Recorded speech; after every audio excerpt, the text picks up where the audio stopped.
Marami nang naging pagbabago sa ating bayan. Para bang isang palabas sa telebisyon.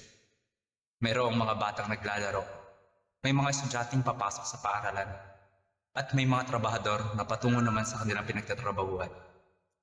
Noon pa man, ang ating bayan ay tila naging isang palabas din sa telebisyon. Isang kwento ng mga pangako at ilusyon. May mga pananaw na ipinipinta ng mga may kapangyarihan na matamis sa pandinig ng mga naugutom sa pag-asa. Lumipas ng napakaraming taon, ngunit ang kwento ng pangako at ilusyon, hinaharap pa rin sa kasalukuyan. Nagbabago ang panahon, ngunit ang hirap ay nananatili sa ating bayan.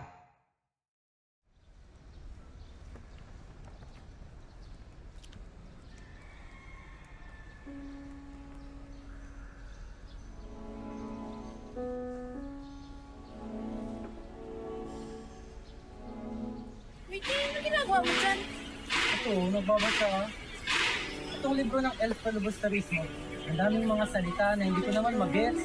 Pati mga pangyayari, wala akong alam kung asa na ba talaga sila.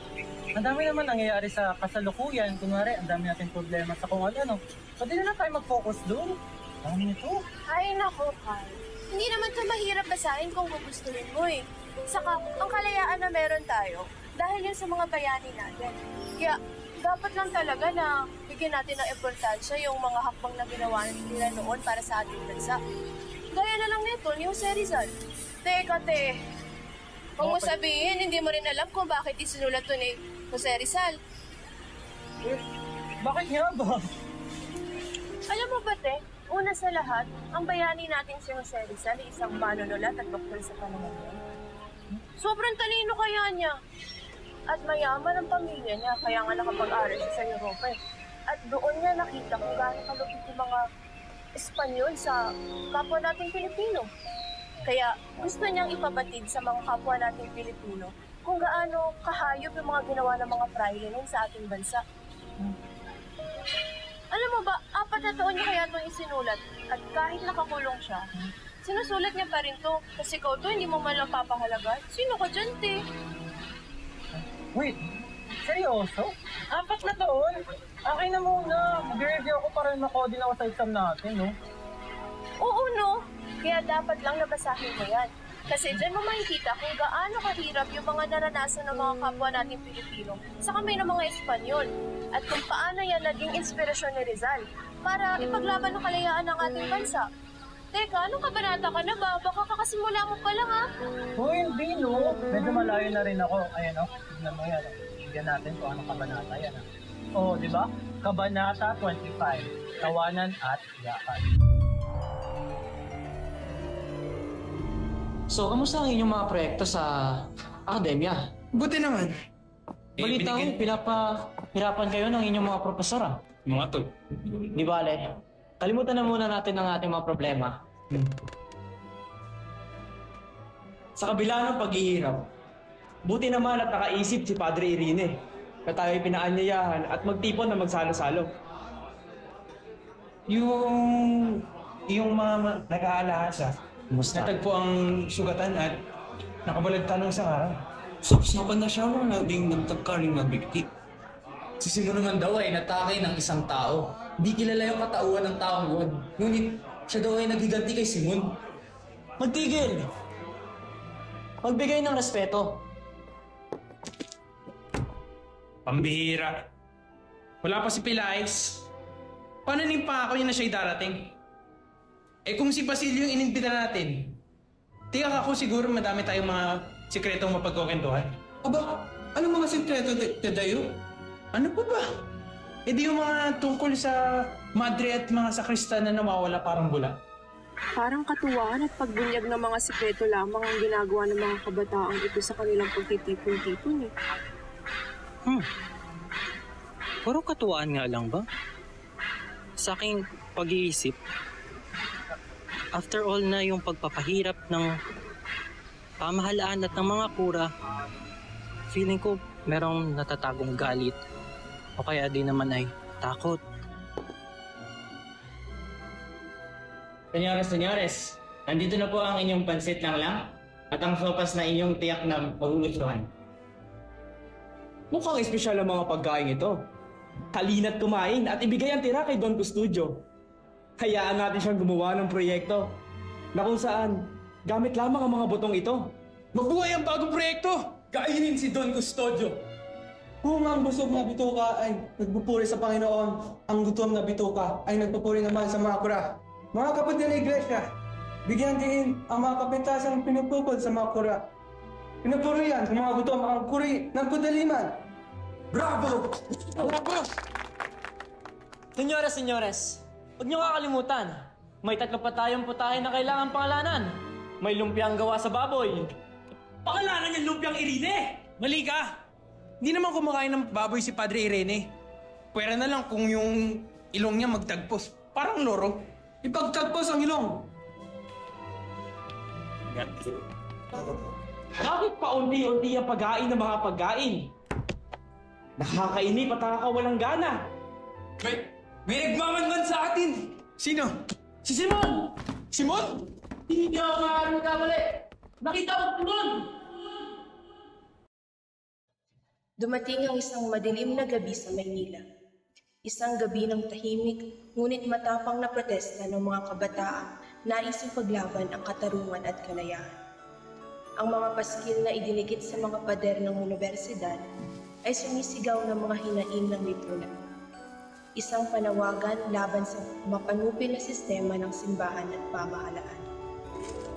Ngunit sa bawat tinig ng pag-asa ay kasabay ang galit ng mga makapangyarihan. Ang mga opisyal, naguguluhan at natatakot, ay nagmadaling supilin ang anilay rebelyon ng kabataan. Sa gitna ng tensyon, mabubunyag ang takot ng Estado, ang tapang ng mga estudyante, at ang desperasyong patahimikin ang pagbabago. Tigil! Oh! Huwag kayo papahuli! Takbo! Huwag kayo papahuli! Sa kabanatang ito, makikita ang tunay na simbolo ng kabataan bilang pag-asa ng bayan. Hindi lamang sa kanilang mga salita, hindi pati sa kanilang pagkakaisa at paghahangad ng pagbabago. Revolusyonaryong Indio.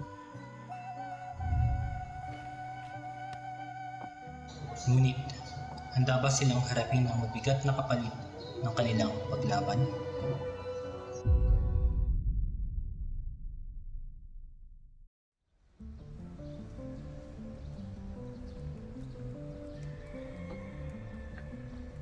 Basilio!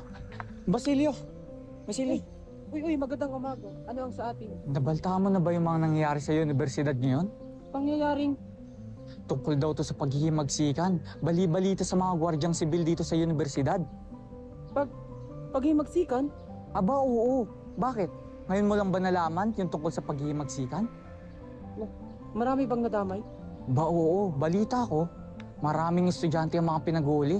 Kaya mag-ingat tayo. Baka madamay tayo. O siya, sige. Mauna na ako. O siya, sige. May pasyente pa akong pupuntahan. O siya. Una na ako dun.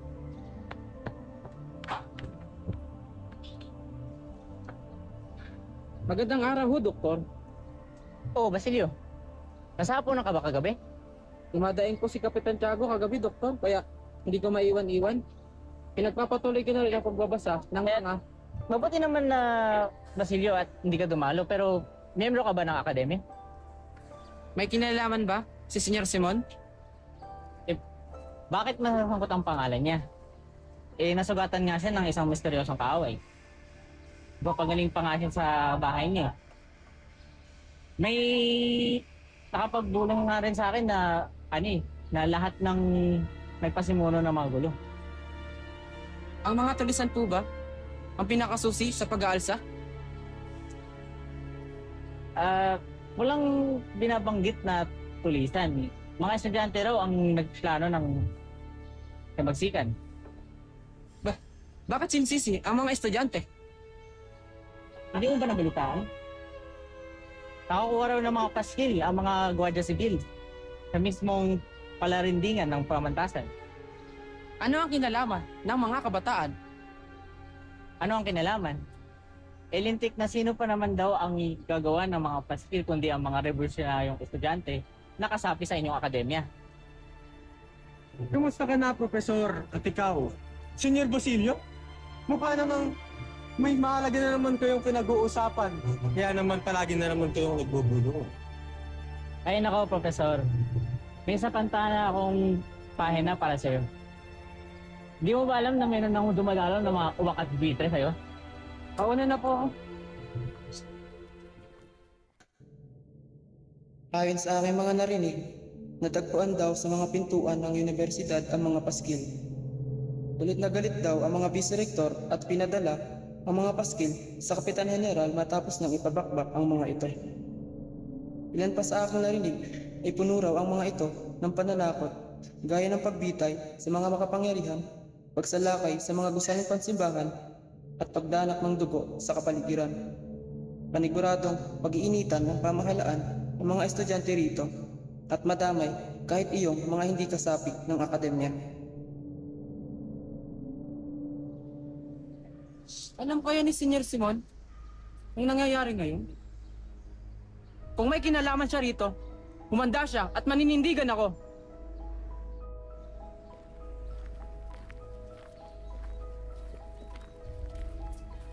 Uy, ito pala yan. Musta? Mga pala, may magandang balita. Wala na naman tayong klase. Bakasyon na naman. Pahinga. Bakasyon na tayo. Bakasyon na. Pero, ano ang kailangan natin ikabahala? Saan naman tayo dapat ikabahala? Kaso nga lang, dadalhin tayo sa kulungan. Aba, natutuwa ka pa talaga sa ganyan. Siyempre, wala tayong klase. Magsaya tayo.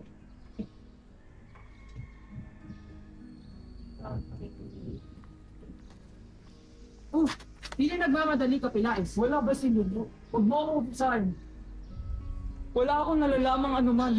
Laban ako sa mga pinuno ng mga akademya. Alam mo yan. Ikaw ang magpapatunay niyan. Kilala mo ako, di ba? Wala akong kinalaman. Wala akong masasabing negatibo sa katawan ko. Oo. Oo, Pilais. Wala kang kinalaman. Wala kang nalalaman. Hindi ako nakikipagsaluma at maayon sa mga akademya. Alam mo yun, di ba? Alam mo yun. Ang tanging ginawa ko lamang ay magpayo sa mga miyembro. Oo, tama. Magpayo lang. Yun ang ginawa ko. Di ba? Tama ba ako? Oo. Magtigil ka na lang. Pero, anong mababalita mo tungkol sa akademya? Pilais?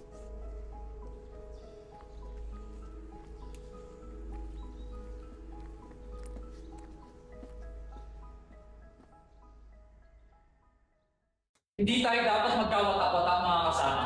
Walang sino mang dapat umadlang sa ating layunin. Tandaan niyong hindi lamang ngayon, may naghihirap na kabataang nagtatanggol sa kalayaan.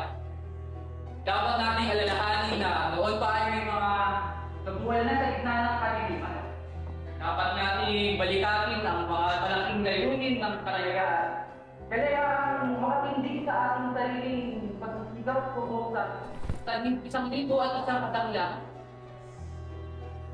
Pero sino mo talaga ang nagsulat at nagdikit ng mga paskil? Kaya dapat mag-investigan yan. Babaan niya sa mga pangkatabihan. Sapagkat ang mga may kapangyarihan ang iimbestiga, huwag na huwag tayong kaagad papanig sa kanila. Purihin natin ang mga nakasaad sa mga paskil. Kung sang-ayon ng mga mithiin natin sa mga nakita natin ngayon, dagdag natin ang ating dagdag. Kahit mapanganib ay doon tayo pumaroon sapagkat tiyak na naroon din ang ating karangalan. Kung hindi naman umaayon sa ating mga layunin ng nilalaman nito, aasahan niyong tututol ang mga layunin ninyo. Tiyak na titindig din kayo upang ipagsagalang ang inyong mga sarili sa mga paratang.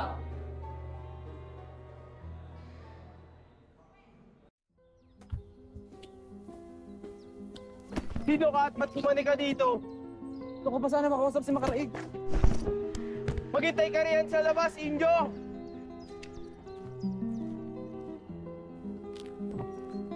Ba't ka na pa rito, Basilio? Aray, gusto na kitang makausap. Dapat kang batiin, Basilio. Umiwas kang makihalubilo at mga kaibigan mo sa akademya sa oras ng kapayapaan. Pero ngayon, nandito ka sa oras ng kaguluhan. Ano ang iyong pangalan? Basilio po. Isa kang estudyante ng medisina? Opo. Isa ka palang estudyante ng medisina na nakatira sa Calle Alvedio. Maraming salamat. Nadaragip ka rin namin. Ano? Dadakpin din niyo ako? Huwag ka na umalma pa, Basilio. Sa araw-araw ko naman tayo mag-usap. Halika. Narito ako sana. Upang bayaran sana ang perang. Binabati kita, kaibigan. Tsaka na magtatapos tayo. Oo nga pala. Tiniente, Sargento. Iniimbita namin kayo sa aming pagtatapos. Tsaka na maraming matutuwa. Tsaka na maraming magdidiwang sa aming tagumpay. Huwag na huwag kayong mawawala sa oras na makuha na namin ang aming diploma.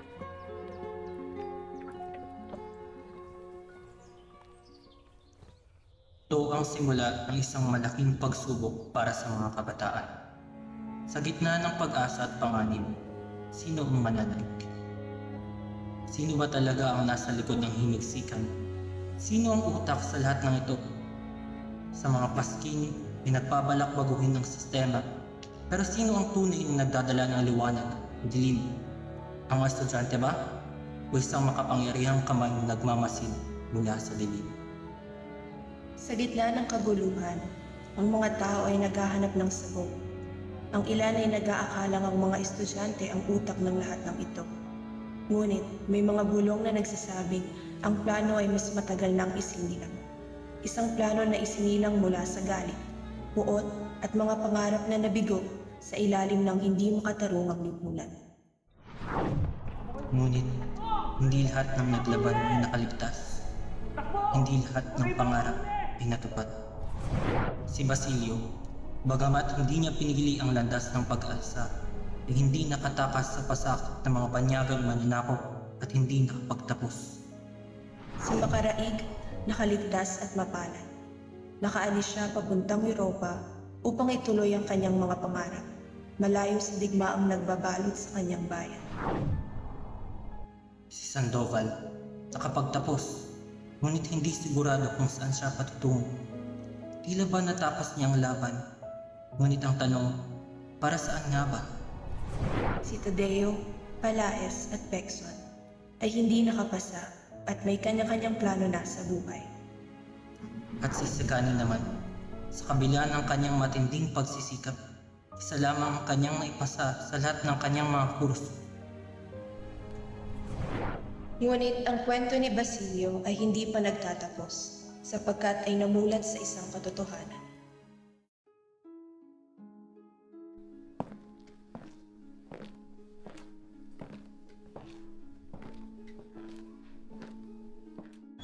Senyor Simon! Senyor Simon! Senyor Simon!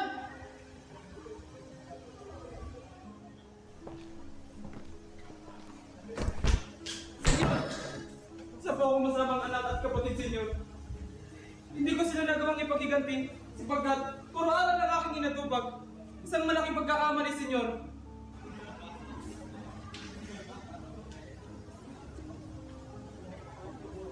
Akala ko matutupad ang aking pangarap nung ako hindi sumama sa pag-aalsa. Ngunit kung hindi po dahil sa inyo, Senyor, baka ako'y nakakulong pa rin. Tama po kayo, Senyor. Dapat akong sumapit sa pag-aalsa. Dahas! Laban sa dahas! Tama ka ba, Senyor? Kaya sa darating na gabi,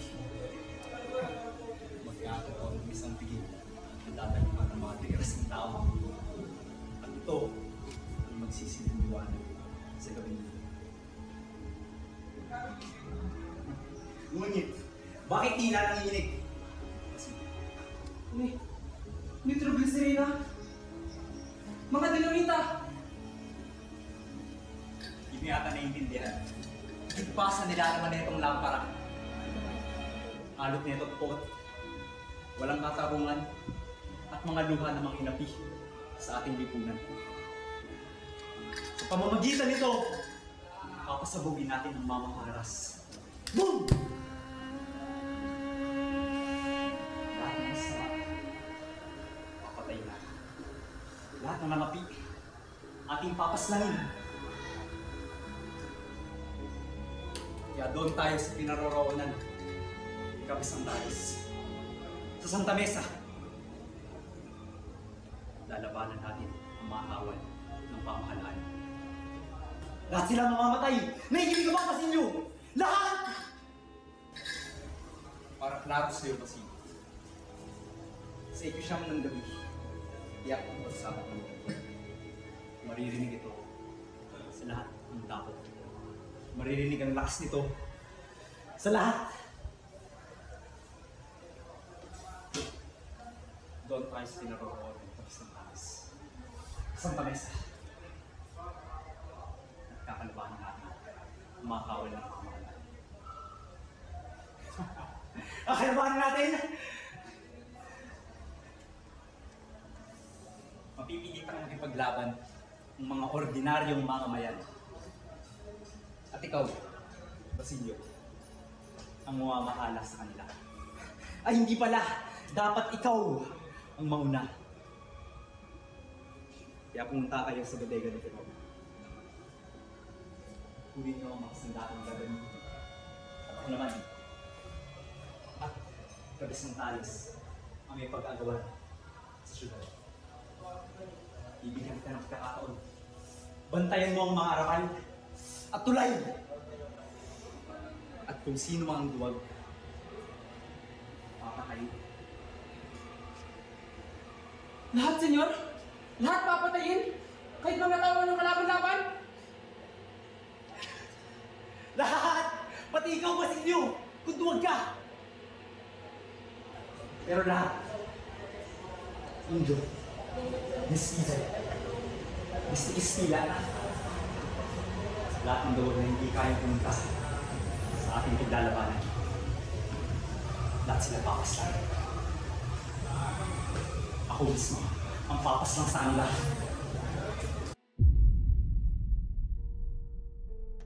Sa isang malapalasyong bahay sa Calle Alhueque, patuloy na dumadagsa ang mga panauhing tila nagpapasiklaban sa kanilang mga kasuotang tinernohan pa ng mga mamahaling alahas. Mauulinigan mula rito ang musika mula sa orkestra at maririnig ang kalansing ng mga kupita. Halos walang magalawan sa loob at labas ng kabahayan at manik-manaog ang mga panauhin. Malaki ang pinagbago ng anyo ng bahay ni Kapitan Cha. Pinagpasalamat ni Don Timoteo ang panagpapautang sa kanya ni Sumi. Nabili niya ang malaking mansyon na ito at sa murang halaga pa. Noong gabing iyon, nagkandaluwa-luwa ang mga mata ng mga ordinaryong bisita. Pagpasok nila sa buwagan. Maliliwanag na ilaw, makukulay na kortina, maniningning na kristal ang bumulaga sa kanila. Makulay ang kapaligiran dahil sa maridikit na papel na ipinadikit ni Don Timoteo sa mga dingding ng bulwag. Ang malaking sala ay pinalatagan niya ng mga alpobrang kahawig ng makikita sa Europa. At marami pang palamuti sa kabahayan ang pinalitan ni Don Timoteo, kung kaya't nagbukang mga taga-ibang bansa ang naninirahan sa malaking bahay ng pangmayaman. Dahil na inaasahan ng pagdating ng Kapitan General sa pagdiriwang, isang napakagandang kiosko ang ipinasadya upang okupahan nila. Ang mga plato, bandehado, kutsara, tinidor at supera ay mapapansing pawangyari sa purong pilak lamang. Ang mga panakip sa mesa at pamunas ng labi ay pawang gawa sa pinakamahal na tela. Ang mga alak naman ay inangkat pa mula sa Europa.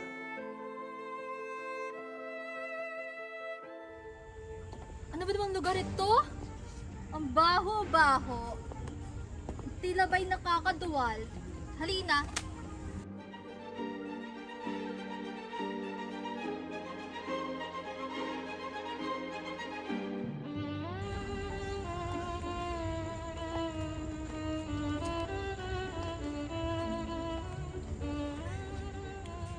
Pagbati sa inyong pag-iisang dibdib.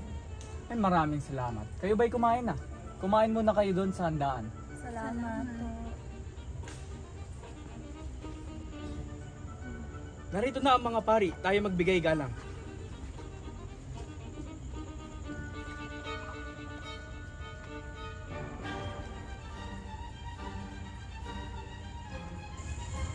pagbati sa inyong dalawang bagong kasal.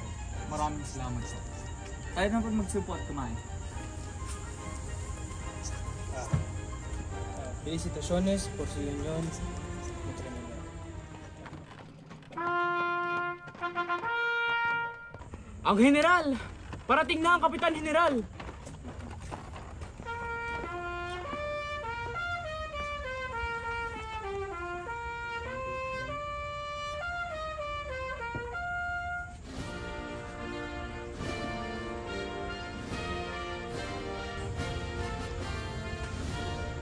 Iyo, naghanda ka na ba ng iyong talumpati? Talumpati? Aba hindi na po uso ngayon ng talumpati. Lalo na't sa Kapitan General, na ang tanging gusto lamang ay makipaghuntahan upang mapulsuhan ng taong bayan. Ariin ninyo sana ang aming tahanan na parang inyo, kamahalan. Maraming salamat. Grabe no, ang bongga nila kung mag-celebrate. Biruin mo, nagawa nilang imbitahin yung Kapitan General. Like, Kapitan General na yun. Tapos pati sa pagdiriwang nila, meron pang mga kura. Eh syempre, sa mga ganong pagdiriwang, nagpapakitang gilas yung mga mayayaman ng panahon ng Kastila. Lalo na kung ikaw ang host ng celebration, no? At saka ano ka ba? Para namang di ka pa sanay kung anong nagagawa ng connections. Well, kahit naman ngayon, basta mayaman ka at may malawak na connection, kahit sa Malacanang payante, kaya mo mag-celebrate. Oo nga naman. Pero, kahit gaano pa kagarbo yung celebration na yun, gano'n naman kalagim ang posibleng mangyari dahil sa pinlano ni Simon. No? Oo. Ang selebrasyong ito ang magsisilbing simula ng himagsikan ng paglaban ng mga Filipino sa opresyong nararanasan nila mula sa naghahari-hari ang mga Kastila. Pagkatapos ng mahabang paghihintay at pagpaplano, magaganap na ang kay tagal kong hinintay. May paghihiganti ko na sa wakas ang pag-aabusong ginawa nila sa aking pamilya at sa minamahal kong si Maria Clara. Hindi lang para sa Pilipinas ito, kundi para rin sa iyo, mahal ko. Basilio, kung mawawalan ka ng lakas ng loob sa oras na ito na wala pang gulo, paano mo haharapin ang katotohanan maraming mamamatay sa inyong mga kababayang nakikipagtunggali sa mga makapangyarihan? Papuputukin ang mga baril, pagliliyabin ang mga bahay, at paagusin ang dugo sa kapaligiran. Kailangan magpakatatag ka, Basilio. Walang dapat maduwag sa harapan ng mga duguan. Walang dapat mangamba sa mga oras na kagipitan. Para ito kay Crispin at Tinay. Tama, para ito sa kanila at sa lahat ng kababayang nakakaranas ng pang-aapi mula sa mga makapangyarihan. Manahimik!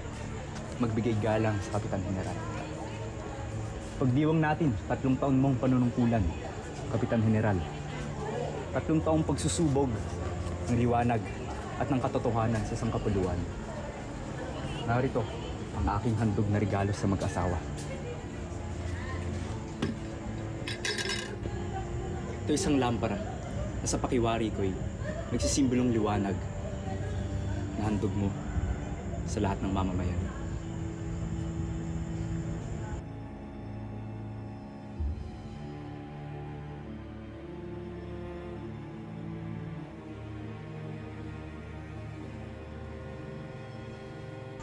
Sa eskolta! Dalhin niyo!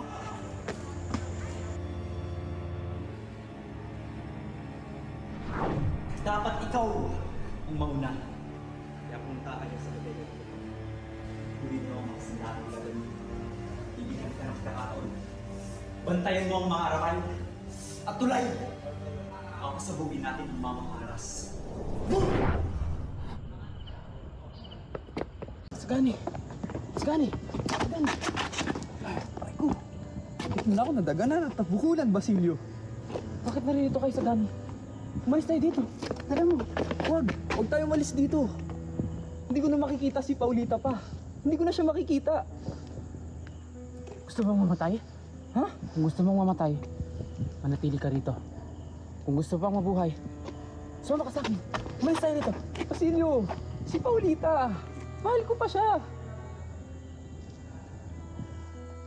Oo na, Sagani, magtigil ka na lang. May bomba sa pinaroroonan ni Paulita. Bomba? Huh! Sasabog ang mga kabahayan at nadanak ang dugo ng mga taong nagsipagdalo. Ha? Sasabog ang kabahayan? Mamamatay ang mga panauhing nagdiriwang? Oo. Sasabog at mamamatay. Sasabog at mamamatay. Sasabihin ko sa iyo ang buong plano. May isang kaluluwa na nagdurusa at pinagsakloban ng langit at lupa na gustong maghipagsiganti.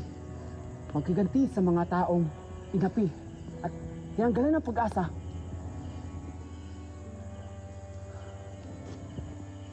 Ano ang nakikita mo? Isang nagliliwanag na lampara? Oo! Lampara! Lampara ng kamatayan. Ang lamparang ito ay may nakakabit na bomba. Bomba na magpapasabog sa lugar na to, kaya umalis tayo dito. Huwag! Iwan mo na lang ako, Basilio. Gusto kong makita sa kahuli-huli ang pagkakataon si Paulita. Bukas ay iiwan niya na ako at sasama na siya sa karibal ko. Naiintindihan mo ba ako, Basilio? Naiintindihan kita, Sagani. Ikaw na ang bahala sa buhay mo. Hindi ako nakulang para bigyan kita ng babala. Alis na ako, kaibigan.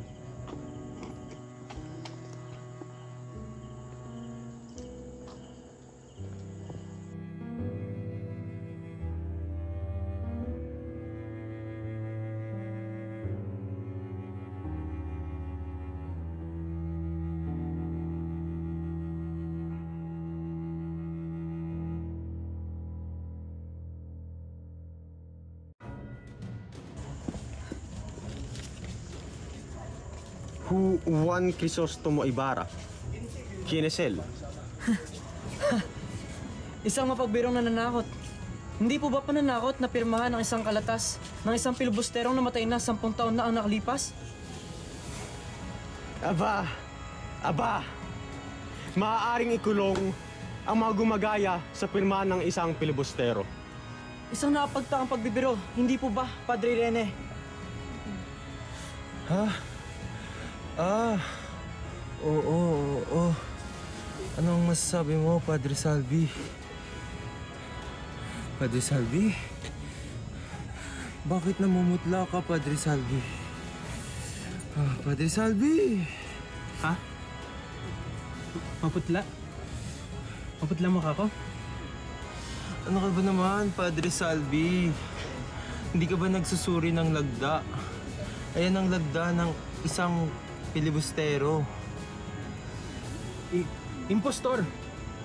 Pero, ganyan-ganyan ang lagda ni Crisostomo Ibarra nung 10 taon na siyang hindi nakikita. Padre Rene, balita-balita ko. Patay na siya. Patay na?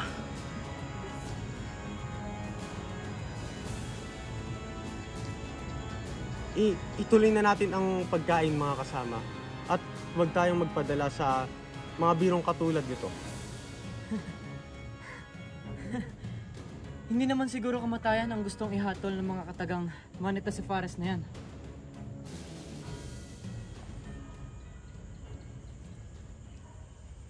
Tila dumidilim na ang ilaw ng lampara.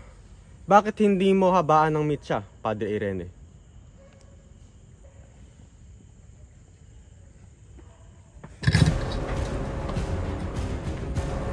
Aristardo!